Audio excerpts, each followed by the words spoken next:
Guys, doon magkaroon tayo ng shoe review ng 361-degree Flame 3.5. It's an upgrade po talaga from Flame 3 na napakasikat na, napaka-high performance na meron pa palang i-improve. And yung mga improvements na yun, talagang lalong nagbigay ng reason para dapat nyong i-consider, dapat nyong bilhin itong 361-degree Flame 3.5. Guys, i-explain ko, kaya i-review na natin to. Samahan nyo na ako. Let's go! Hey, I ain't never giving up. Said I never give up. Pero bago tayo mag-start, kung first time mo pa lang sa channel na to, mga ganitong content naman yung hilig nyo, mga shoe review, mga fitness-related videos, mag-subscribe ka na.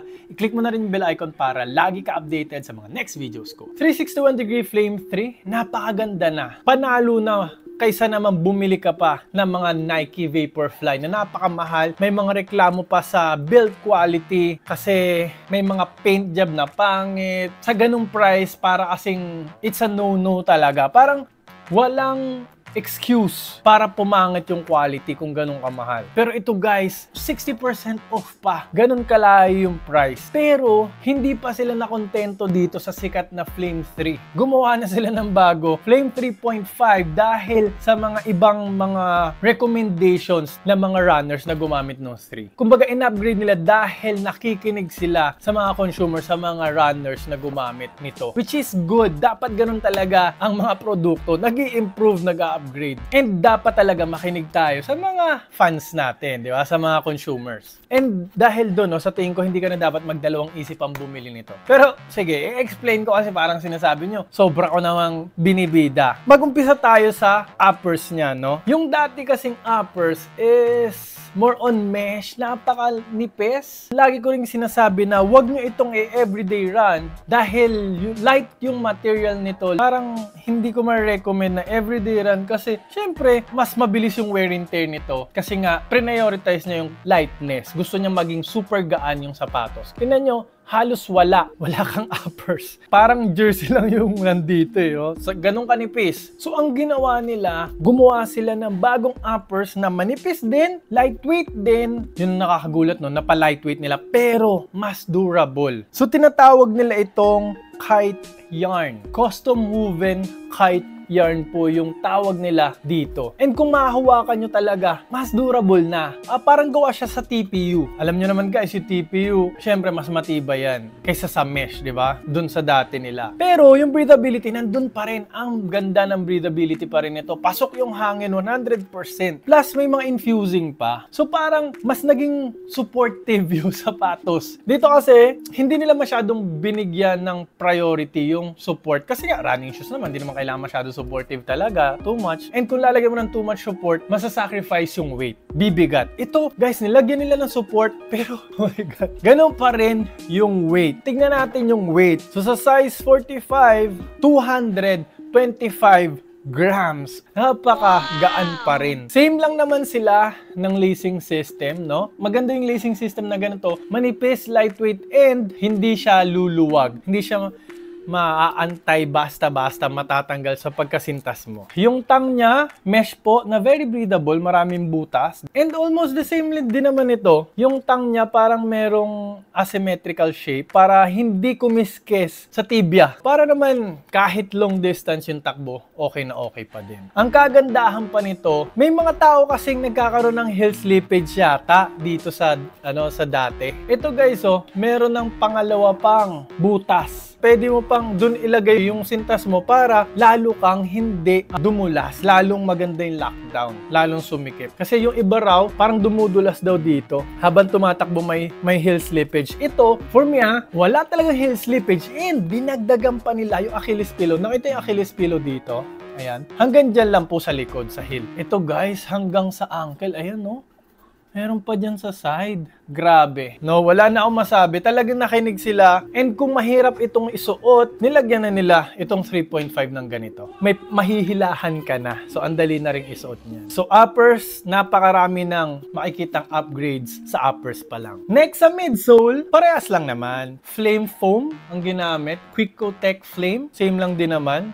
And ang kagandahan, parehas din naka-sandwich yung quick bone, yung carbon fiber. Ang kagandahan kasi sa pag naka-sandwich, nandun yung comfort. Isipin nyo guys, ilang kilometro magpo-full marathon kayo, tapos yung carbon fiber tumatama sa paa nyo, matigas siya, nararamdaman nyo, nagdidig in sa heel ninyo o sa forefoot ninyo. Masakit guys, uncomfortable. Pero dito, dahil naka-sandwich, mararamdaman nyo yung foam, malambot, bibigyan ka ng bounce, tapos syempre, bibigyan ka ng energy return pa rin ng carbon fiber, nandun pa rin kasi siya, no, naka-sandwich. May trampoline effect po talaga pag naka-sandwich yung carbon fiber. Unlike naman, pag nasa bottom loaded, pag nasa pinakababa, same sa basketball shoes, parang more on torsional support. So, ang the best talaga, pag ang carbon fiber is naka-sandwich sa dalawang foam. Wala na pong tatalo sa ganong cushioning setup. Kaya nga lagi ko sinasabi, no, same lang naman, na para akong pag tumatakbo ko dito, napopromote niya talaga, na tumakbo ako ng mas malayo talaga yung feedback. Sobra talaga yung responsiveness nito. No, yung bounce, ibang klase yung flame talaga.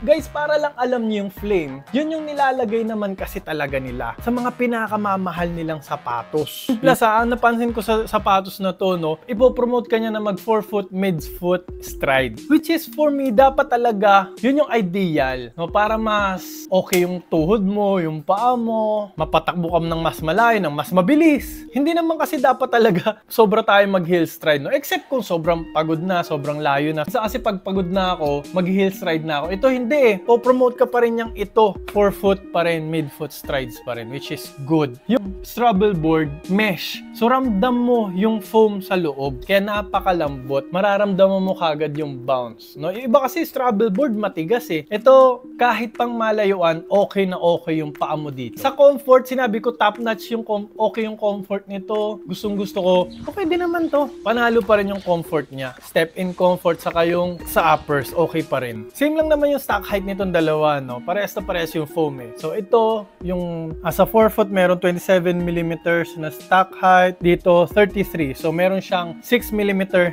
drop, which is good, no? Almost flat kanyan. Na lagi ko pinopromote sa aking basketball shoes and sa running shoes. Yung ganyang stock height lang. Better sa health ng tuhod and sa paa. Plus pala, no, merong chamber eh. Merong pressure release chamber. Itong butas, napapansin nyo, bakit ba may ganyan? Meron pang butas dito sa may forefoot. So para sa shock absorption yan, guys. No? Kasi guys, ang lalaki ng foam nito, mga race shoes to, mga fully cushioned shoes talaga to, no? So ang ganda talaga ng mga shock absorption ng ganitong sapatos. Dinagdagan mo pa ng ganito. So panalong-panalo na talaga yung midsole nito. Magkaiba. Actually, magkaiba. Parang semi-translucent. Ito, solid rubber outsole. Dito magiging honest ako. This time, parang mas gusto ko yung sa Flame 3. Parang mas gusto ko yung ganitong outsole. Same lang naman guys. Same lang naman. Napakakapit niya. Tumakbo ako nung medyo umulan-ulan ng mga panahon na yon.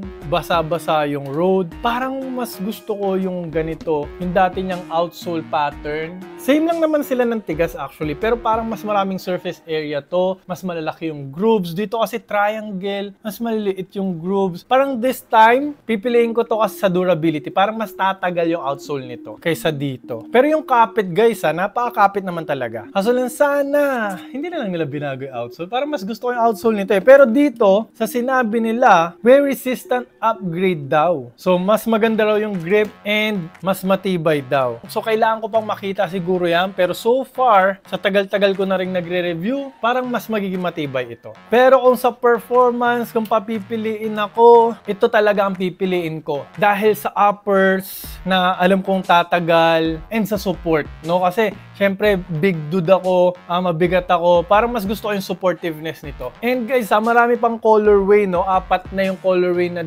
meron ito. May mga madadagdag pa yan for sure. Kaya huwag kayong mag-alala. Hahabol yan dito sa Flame 3. Dadami rin yung colorway nito. Sa tingin kong marami pang magagandang darating. And kung naghahanap naman kayo ng race shoes na affordable for ultramarathon, marathon, no? Mga long runs, tempo runs, hit, bagay na bagay ito. Lagi may nagtatanong pala sa akin, no, bakit hindi po ninyo ma-recommend sa everyday run yung Flame 3? Ito guys, makinig kayo. Noon parang hindi ko ito ma-recommend kasi nga very light yung uppers niya. Parang mapupudpod, lalo na pressure palagi. Pero dahil dito sa upgrade nito, parang pwede mong palaging itong gamitin. Parang pwede na, no, kahit pa paano tumagal. Pero guys, be careful, hindi ako nag-recommend ng pag everyday run ng fully cushioned, highly cushioned cushioned shoes. Lagi ko na-recommend, hanggat maaari, kung mag-everyday run naman, minsan naman, mag-ano kayo, mga minimalist shoes. Konti lang yung foam, no, kung maaari, para lumakas yung paa ninyo. May mga small muscles yan eh, diba guys? So, wag tayo masyadong dumepende sa sobrang cushioning. Gamitin nyo na lang to sa race shoes. Pero kung talagang hilig nyo lang, pwede pa rin naman. So yun guys, highly recommended as usual kasi napaka-affordable niya. Nahilig ako sa running dahil dito sa sapatos na to. No joke yun guys, hindi ako mahilig sa running. Kung nanonood kayo dati pa, mga reviews, hindi ko siya hilig. Pero dahil dito, natuwa ako. Gusto ko rin matry nyo ito.